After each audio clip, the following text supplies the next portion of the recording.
take some questions. Sure. He just put out a truth statement. If you haven't seen it yet, I encourage you to look at it. But I was just talking with the president and the Secretary of State and the Vice President, and it was a very good and productive call. It lasted more than 2 hours. There were various issues that were discussed. President Putin congratulated President Trump for solving the conflict in Israel and Gaza and bringing peace back to the Middle East.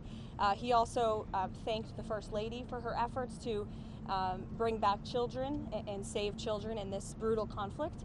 And the president feels like great progress was made on this call. They also agreed to have a high-level senior staff meeting convened as early as next week, which will then be followed by a meeting very likely between President Trump and President Putin as well.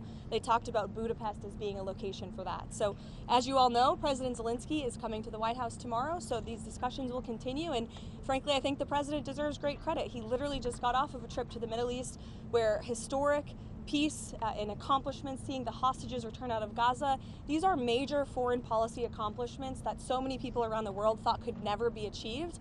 And so I think the president deserves a great deal of credit for doing that, coming home, dealing with so many domestic issues, and then again hopping on yet another call with President Putin and hosting President Zelensky again at the White House tomorrow to try to move the ball forward in peace and end this conflict in Russia and Ukraine. So that's where we are. Caroline, thank you. After their meeting in Alaska, the president was optimistic that he could get Zelensky and Putin together in a room. Does he still believe that he can get the two leaders together sometime soon?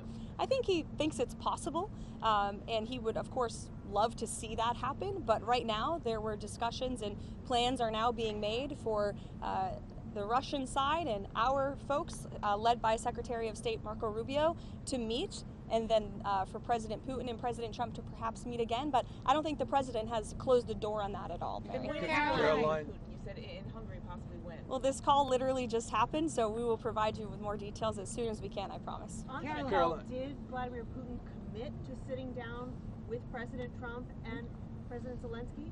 He committed to sitting down with President Trump, as President Trump's truth post put out for you. And what do you say what it would take for him to be willing to sit down with Zelensky finally as well? I don't want to get into that, but as I just said, the president and President Putin discussed meeting together in Budapest, and President Trump will talk about that opportunity with President Zelensky when he's here at the White House tomorrow. Does Trump believe any conditions have changed to make a second meeting with Putin better, more successful than the Alaska meeting? I think the president is always willing to take a chance at diplomacy, and this war, he has always said, is going to have to end at the negotiating table, and so he's, he never gives up, and he's willing to pursue it, and that's what you're hearing from the president today. Caroline, Nicholas Maduro. I have a question on the cartel. So yesterday we learned that at least the 5th strike on a boat off of the Venezuelan coast took place. We know that the Trump administration has previously said that they are in armed conflict with the people that the administration is striking.